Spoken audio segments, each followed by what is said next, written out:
So we're taking our time exploring the factors and the elements that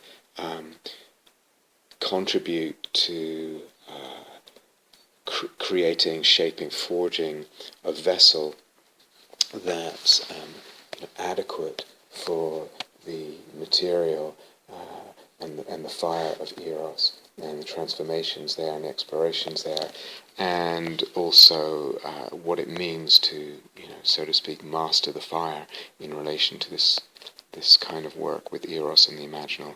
And we talked about preliminaries, and we talked about ethics, and we talked about skill and confidence with emotions and energetics, and the capacity to trust a little bit, or just play with a little bit of trust. And we talked about equanimity and some other things. So let's pick that up and continue the list. So we also talk about samadhi, and people think of that as something that brings steadiness. But oftentimes, and I've said this before, on other retreats, it's like sometimes this word samadhi gets gets shortchanged. It gets contracted and shrunk to quite a narrow meaning just how steady is my focus. And even when people teach the jhanas, they imagine that it's really a question of getting more and more concentrated and focused and kind of rock-like in one's concentration, as if that's the most important thing there. And that's just one strand of what's involved, this kind of immovability of mind, the attention being less pulled by things, by distractions, and then hoping that will kind of just generally be good for me or make me more equanimous. That kind of immovability of mind does happen sometimes, or relative immovability to different extents, but it's a meditative thing primarily, when the quote concentration or focus or steadiness of mind is strong. But and you've heard me say before, I would define samadhi as much more than a kind of steadiness of focus of the mind. It really involves a juiciness, a depth, a real sense of well-being, permeating the energy body primarily, and the mind, and the kind of filling out of the mind in that juiciness, in that well-being, in that loveliness, to whatever degree, that encompasses all the jhanas, etc. I'm speaking loosely now, but that's really how I would define samadhi. And it's also, samadhi is a state of less fabrication. Again, to what degree? You can go through the 8 jhanas, and they're all, progressively less fabrication of perception. That's a way of thinking about what's going on in the jhanas. So there's a connection here. The equanimity, samadhi, has to do with less fabrication. But if we think samadhi, if we acknowledge, samadhi is important in all this, but I would say primarily not just because of the steadiness of focus that it brings, or that's part of samadhi, but because of the well-being. So what happens, again, over time, talking about months and even years, when we develop our samadhi, meaning developing this sense of well-being, this pool of nourishment and well-being and joy and loveliness in the energy body, in the mind, pervading the being with that. And we develop this over time, to whatever degree, to dipping in and out frequently or a lot, that dipping in and out to that brings equanimity in general in our life, and balance, and again balance with respect to Eros and more generally. Why? Because we grow in happiness. We actually feel ourselves that we have access to a deep happiness, and nourishment, a deep nourishment. We feel more and more as we develop that kind of samadhi, the well-being there, that we have enough, that we are nourished enough, we have enough to drink of this water that we so need, at least at one dimension. Something I'll come back to, but that sense of happiness that's available to us and nourishment that's available to us, it means that over time, as we get more secure in that, we feel like we don't need to, and we can actually see we don't need to rely on the sense pleasures to kind of give us nourishment, or it's such a poor level of nourishment, of trying to get nourished and happy somehow from sense pleasures, or from boosts of the ego because someone says something nice to me about my appearance, or about something I've done, or this or that, or just, someone tells me I'm okay, or communicates to me in some way or another I'm okay. This can all be important to a certain degree, but it's such a relatively speaking, it's such a poor basis, such a poor security it gives to try and get or secure a sense of well-being, of happiness, of deep okayness through those mechanisms. But when we have the samadhi available to us over time, dipping in and out, then we just become less dependent on these kind of sense pleasures or ego boosts or being told we're okay. And because we're less dependent, we're less pulled by them, towards them, or whatever, or recoiling away from things, or collapsing, and we're less thrown off balance. So you can see how the samadhi has more to do with that kind of balance, giving us that kind of capacity of balance, rather than just this kind of immovable balance of a focused mind that is not pulled one way or another away from its object, the nostrils or whatever it is. Why am I mentioning this? Why is understanding this important? And in general,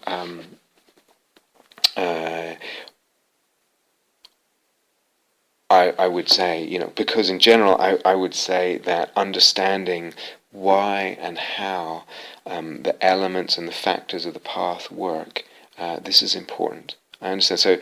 So samadhi is good for me. It's good, it's important to know why and how samadhi is good for this business of equanimity. If I have the wrong understanding, it has all kinds of, that I think it's just about, being able to fix my mind on the tip of my nose or whatever it is, and that's somehow going to help me be equanimous or generally help my life somehow. It's important to understand how and why elements or factors of the path are working. Why? Because, as I think I mentioned in an earlier talk on this course, our understanding of these kind of things informs our decisions in practice.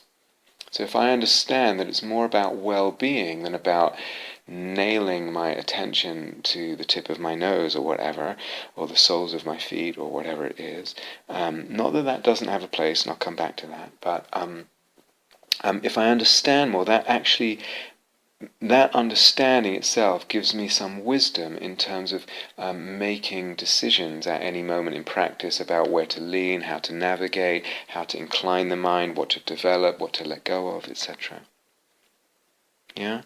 If I have an idea of practice is kind of trying to be kind and just accept whatever arises and let things come and let things go as much as I'm able, and that's my idea of sort of Dharma practice or insight meditation. Or if my idea is, really narrow, I'm trying to not be distracted, and I'm sort of judging myself about, how much I was with the breath or how much thought was there. These kinds of ideas, they're so prevalent, and some sound a lot more attractive than others. The kind accepting, let everything come as much as go as much as possible. They sound, kind of open-minded and soft and whatever, but the ideas we have about practice, the concepts, and sometimes we don't even fully realize what we're holding as a concept. I can come back to this as well. But they are operative in the consciousness, and they have a huge influence, obviously, on what I do in practice, what I choose, where I lean, what my intention is, what gets developed and what doesn't. But also on how I regard. They have a huge influence on how I regard what arises. How I regard this thought, or this image that arises, or this energy that arises, or this emotion that arises. It's just okay, just kind of open to it, let it come, let it go. Or don't, kind of don't give into it, be with the breath, whatever, or any other idea. The ideas I have, the understanding I have of what practice is, what I'm trying to do, how it works, this has a huge influence. And sometimes it's the less popular part of Dharma talks. People like the stories and the kind of quotes and things like that. But there's something about understanding the structuring of practice and how it fits together that will serve you better in the long run, so to speak, than this or that story or this or that quote or whatever.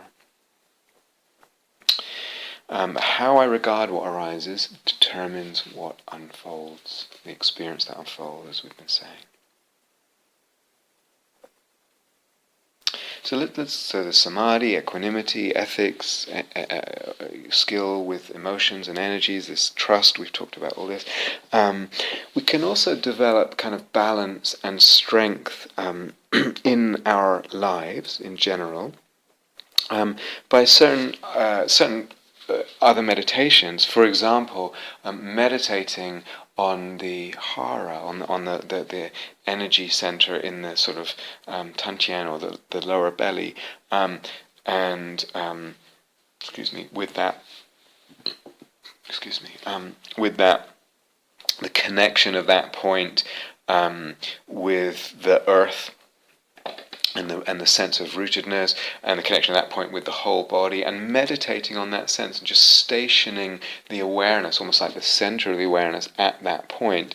This can be, for some people, a really useful meditation as a way of just changing the sort of inclination of mind to not be that, of consciousness to not be that rooted, and the inclination of mind towards more strength, solidity, the balance of rootedness, etc.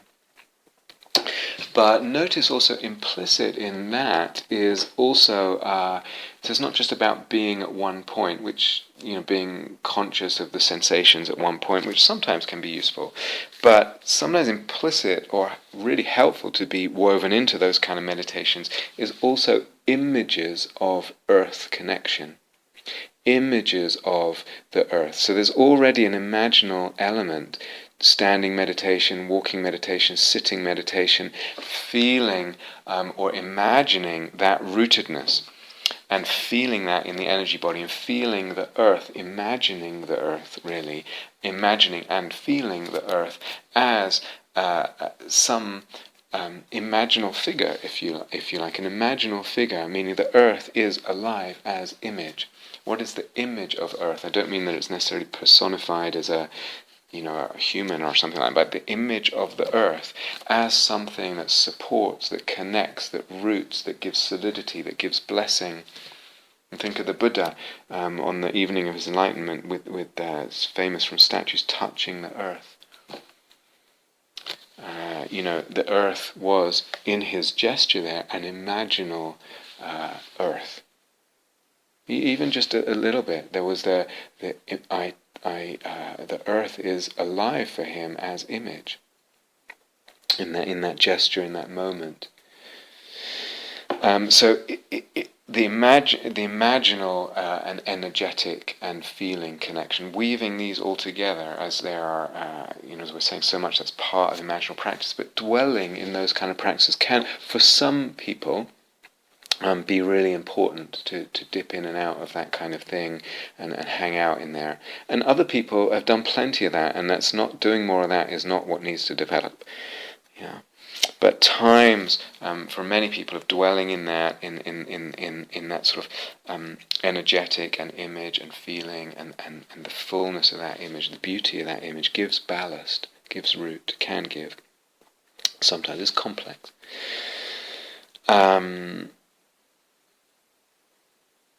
And on the other hand, so to speak, to tie in with something we said before, those states of deep equanimity, relatively deep equanimity, can also be very not solid. So the feeling with them is of real insubstantiality of things. That's partly where the equanimity comes from. There's a not so much ethereality, but insubstantiality. It's almost like you can just see through things.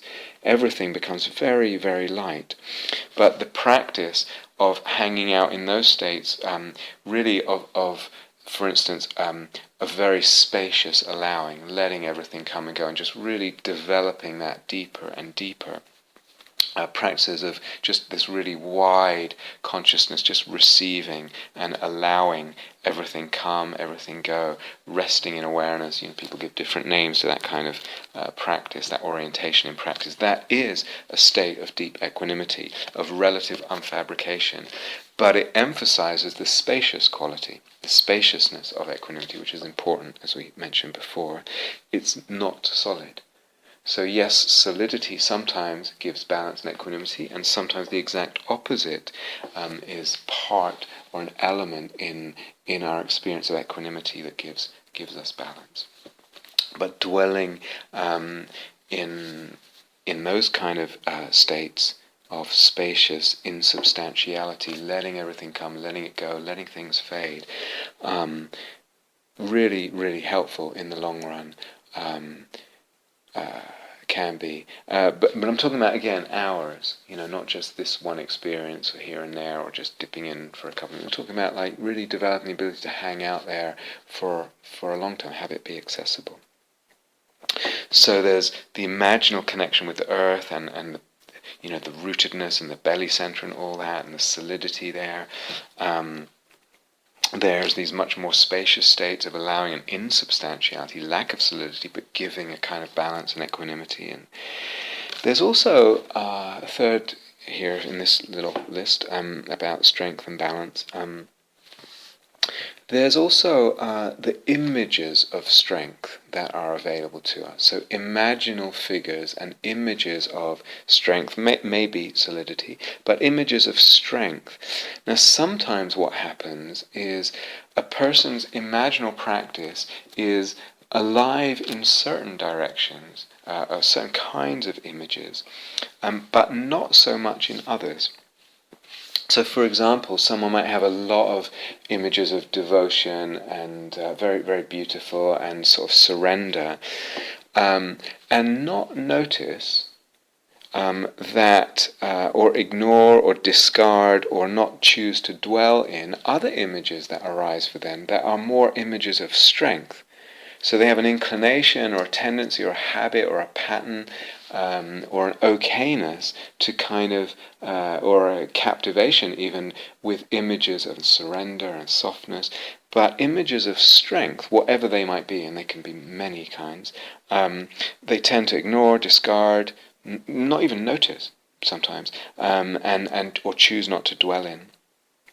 So sometimes a teacher can be helpful. This might come up in an interview. Someone might mention something and then just completely ignore it, and it's exactly what they need to pay attention to. So a teacher or therapist or someone can sometimes point that out in working with someone, and might be helpful.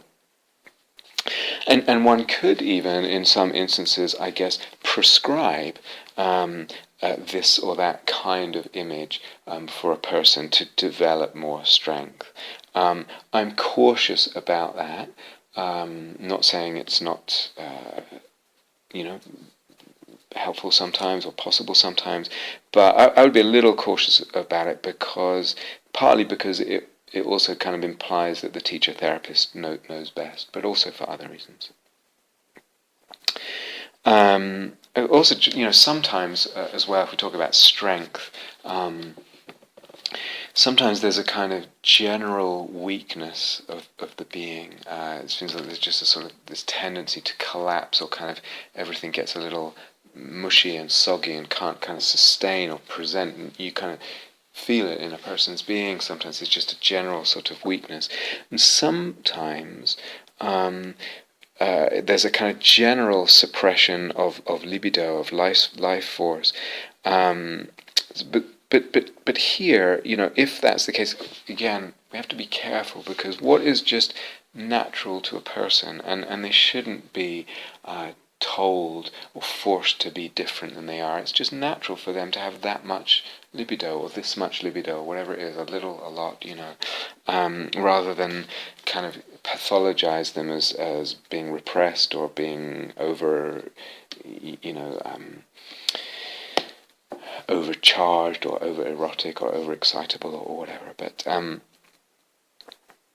when there's this kind of general weakness or a general kind of libidinal suppression, if that's what's happening, it may be, of course, that a kind of inquiry and working in psychotherapy, and maybe, and we'll talk about this, looking at the past and what may have contributed to that, may be helpful.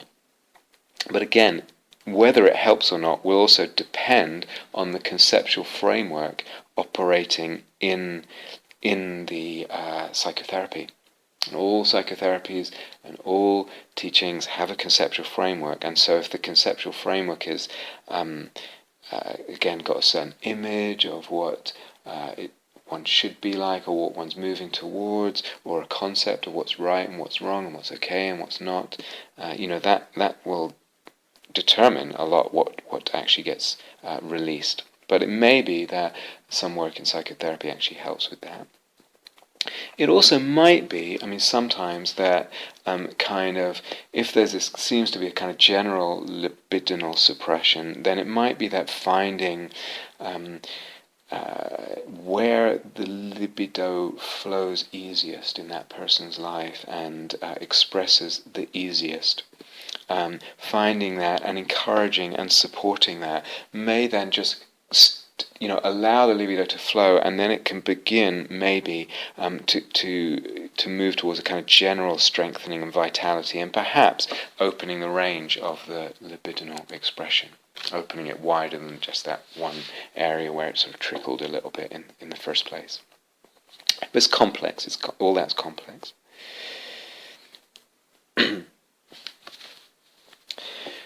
So we should point out that when we talk about balance, in practice or in life, but especially with regard to Eros, this is really important, we're rarely talking about something that's static. We're not talking about a static state of balance. We're talking about something that's dynamic, fluid, responsive.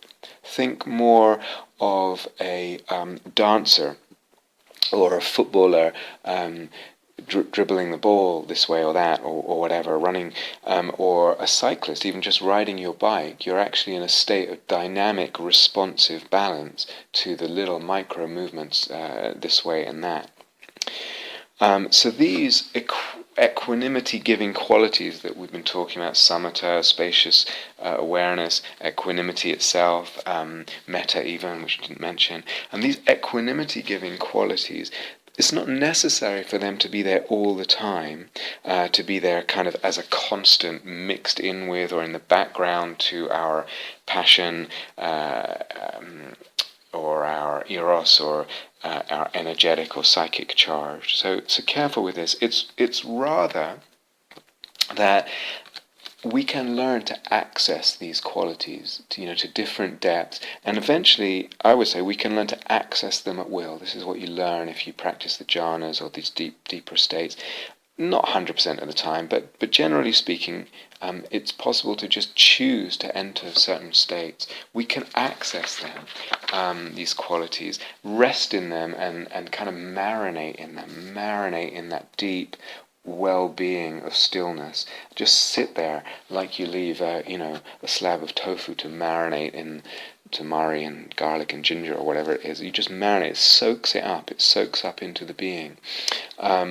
And marinate in them at times, and then that gives slowly. It gives gradually. It gives a confidence in that is developable. That access and those qualities are developable, and we trust. We gradually, eventually reach a point of trust that they will be accessible.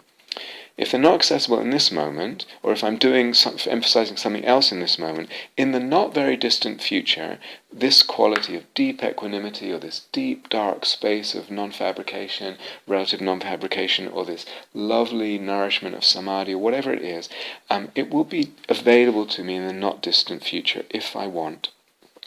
Or we just get a kind of trust and a confidence because it will be there frequently enough. It's there. It'll be there frequently enough in my life that I'll have that nourishment, that stillness, that sense of equanimity, all that. So it's this frequency of access to these qualities and these states, and the trust. It's the frequency of access and trust that supports our equanimity in life and with regard to Eros. So what this means is, we're not, as I said, fixed in some kind of medium heat setting where we're sort of not quite an ice block dead, but where sort of there's a certain amount of warmth and kind of interest, but we never get too excitable, or we never get too hot with the Eros or whatever. Like, we're not trying to find the acceptable 5. That's the middle way kind of thing. That's less how I would look at all this. That more that there's a range of being that's being opened up, and through that whole range, all kinds of beauty and nourishment and necessities are being, we are meeting with them, we are being fed them. So there's a range of being, of excitability, if you like, arousal, being on fire, being impassioned, and a range of stillness and coolness and spaciousness, and all that opens up a big range. Yeah, and something about that's I would regard as the vision of what practices can possibly open up for us. So in general, if there's Eros, if there's a lot of Eros, and just to say again, some people I think are just born. It's their natural character, if you like, to natural way they are. They are born with a lot of Eros and a lot of psyche, if you like. They just have a lot of Eros and a lot of soul. A lot comes through them, and it needs certain factors or certain qualities to allow it to be fertile and helpful and soul-making, because there isn't, it doesn't get short-circuited or implode or explode or fall over this way or that or whatever. So part of this is balance and strength of the chitta. So all these factors that we've been talking about, and we could add a few more, because I would add solidity and firmness. So the ability of the mind or the attention to stay steady with something. Okay, and I'll mention that several times, but that actually is important. If I'm investigating Eros, if I'm working with an image, if it's quite subtle and complex what's going on, the ability to keep the attention steady with that is important. And the general mindfulness, in other words, the general awareness, the ability to notice, to observe, and that might be a close, detailed, intimate noticing, but an ability to notice and observe that even if it is close and detailed and intimate, is not entangled. So that kind of what we would call mindfulness, that's important. And also I would add inquiry, like the factor of inquiry, investigation is also really important. So the questioning, to bring questions to bear in the moment on my experience, all kinds of questions and all different levels, and the specificity and subtlety of the questioning, and the specificity of the intention that needs to be involved at times in inquiry. So those 3 things, the firmness of mind in terms of the steadiness of the attention, the capacity to observe and notice, what we call mindfulness, and the capacity to inquire, the actual factor of investigation. These are all part of what's necessary to this whole investigation. And I'm aware that in the past, recently at least, I've kind of said things which really kind of lean away from or de-emphasize mindfulness and equanimity, etc. But so I seem to be contradicting myself. I am, in a way, contradicting myself. I'm not really. It's to do with context, So if I said that in the past, it was really, for a start, in the context of sometimes what happens is there's a shrinking of the path, a shrinking of what practice means to people, a shrinking of what awakening means to people, and it gets shrunken to just mindfulness or just a vision of equanimity. And really just wanting to open that up, and partly in opening up kind of de-emphasizing the mindfulness or critiquing it even.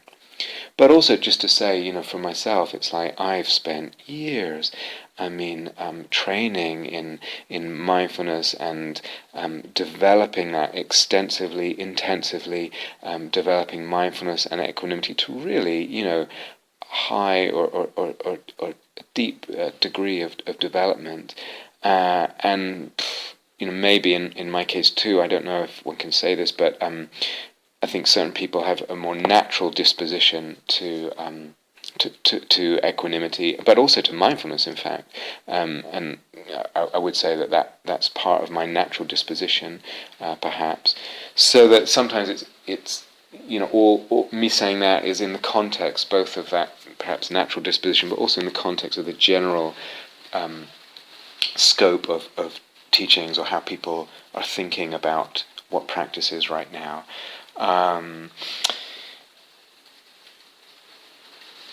So it's given all that, or given my actually just the personal things states a bit more about that. Given that I spent a lot of time and effort and years developing that, and perhaps there's a natural disposition towards mindfulness and equanimity. It may be easier for me or to kind of just say let go of that, or develop something that seems to be its opposite, or let go of the emphasis on so much mindfulness and equanimity all the time. But it's tricky, so I want to say I apologize, but actually I don't. I just want to say that it's tricky. Sometimes things need to get stirred up a bit. The question is, what do you need? Can that be an inquiry? And the question is also, what leads to what? What kind of concepts, what kind of emphases, what kind of explorations, what kind of fantasies lead to what, generally speaking? What am I assuming, what are you assuming true just because a teacher or lots of teachers seem to be saying the same thing or seem to be saying it? Yeah, so there's a lot of questioning involved or necessary for all this. Yeah, if I am contradicting myself, which I admit that I am in a way, it's really maybe a way of thinking about it is really in the very contradictions, of which there are many in what I'm saying, it's really presenting both sides. So there's this and there's that. There's this and the opposite is somehow true as well. So it's really a matter of actually balance. Again, the contradiction itself is reflecting a kind of a meta level of balance that I'm trying to communicate in relation to all this. The responses of balance and wisdom to all this are complex questions. There's complexity to them. I'll say one more thing, or one more possibility to develop some of these qualities. Kind of psychological balance, if you like, is implicitly or explicitly conveyed in mandalas, and it's developable through meditating on a mandala. Some of you already do this. Some of you will be not familiar with this at all. Meditating on the mandala as a whole, or some elements of the mandala in combination. So I don't mean so much as a visual pattern, but I mean actually what the elements represent, or the imaginal figures within certain mandalas. So, for example, in one mandala, Akshobhya is a Buddha that represents wisdom into emptiness, or wisdom into the vajra of which means diamond, so something that's really kind of indestructible, something indestructible, some indestructible element of being, which is related to emptiness, and meditating on Akshobhya, if you like, and what that means as an imaginal figure, as an icon, one can balance that with another Buddha in the same mandala, for instance, Amitabha, who might be regarded, some ways of seeing it, might be regarded as the Buddha of the imaginal. So right there you have this balance of there's the imaginal, but there's the knowing of the emptiness, and just putting those two in relationship to each other as images, but images that are pregnant with idea as well, and putting them in some kind of counterpoint and balance, if you like. There's the imaginal, and there's also the knowing of the emptiness. There's the form of the imaginal, and there's the lack of form in the emptiness. There's the imaginal with the eros implicit in it, and there's the coolness of the knowing of emptiness and knowing of image as image. So sometimes putting those two and meditating them, and perhaps placing them in your heart or along a certain axis, if these images are alive for you, or can become alive, can be really powerful as a way of developing sort of balance generally in relation to all this. Or it could be putting those two, or one of them, in counterpoint, in balance, in relationship with, in opposition to, in co-constellation with, for example, another Buddha of the same mandala, Ratnasambhava, who might represent the emotions, the actual feelings of compassion or metta or whatever, or we might say more generally the emotional life, and again putting them in relationship and actually having them as iconic figures, and letting the imaginal work, imbued with a little bit of concept, as it always is anyway, imaginal work, actually let that do its work on you by bringing the energy body and the whole consciousness into that, or bringing that into the whole consciousness and the energy body, either way. Or a fourth Buddha of that mandala, Amoghasiddhi, is the Buddha related to action in the world. So you can see how these things just psychologically, can I balance the imaginal with the emptiness? Can I balance the emotions with the action, or the emotions with the emptiness, or the action with the emptiness? And so in activism and in engagement, how many people have come to me with that kind of question about, burnout, about over-involvement, being over-passionate, or it needs to be balanced more, etc. So this is one way of actually playing with all this. But again, what would it be to balance Akshobhya, the emptiness, the Buddha of emptiness, the vajra being, the diamond quality, indestructible quality of the transcendent, for example, and balance that with the Buddha of action, of engagement, Amoghasiddhi. We can sort of play with these figures, these icons, these images in meditation, place them in relationship, in counterpoint, in balance, etc., and it will bring balance. And it's possible with other imaginal figures as well, even erotic imaginal figures. See what's possible. One thing I would say about all this in relation to that mandala and the emptiness thing is emptiness, or the realization of emptiness here, is really at whatever depth or whatever fullness you understand it at present, or that is evoked by that image or concept. And so I know I put a lot of stress on saying emptiness means more than this, and it's more than that experience, and it's more than this, and this is what we really mean by emptiness. But at the same time, in this kind of meditation, you might have a sense, some intuitive sense, or even a direct experience of, let's say, the unfabricated, or the big mind, big awareness, cosmic consciousness, or emptiness as ground of being. These are all things where you may have heard me or say that this isn't emptiness in the way that we mean it. There's more to understand. There's a deeper emptiness, etc.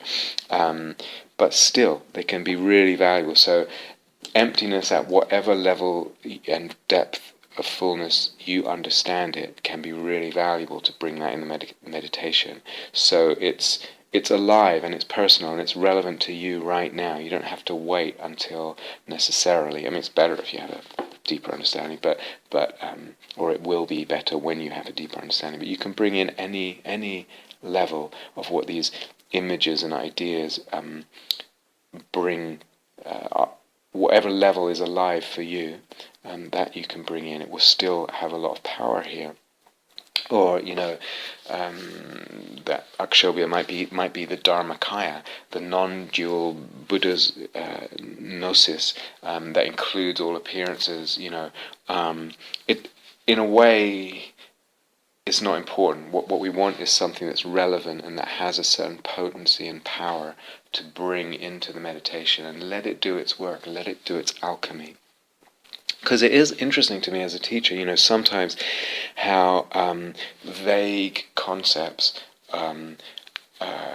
or a certain level of understanding and images can open experiences that are bring deeper understandings, or open understandings that are deeper than a person knew that they even had. It's amazing. Knew that they were even conscious of, if you like, until they played with it in a certain way, or until they entered it a certain way. You think, what's going on here? Is it magic? Is it a kind of invocation? Is it just intuitive wisdom that something in us knows emptiness, for example, at this deep level, knows the co-constellation and the balance and the necessity of these things, and where what we're really doing through the mandala is contacting and allowing to emerge that level of deep intuitive wisdom? Is it the power of the imaginal, the power of image and poetry? It's interesting that the alchemy here is not entirely linear or expected. So what I'm really saying is trust whatever level of understanding of emptiness you have, if you're going to play with this kind of thing, and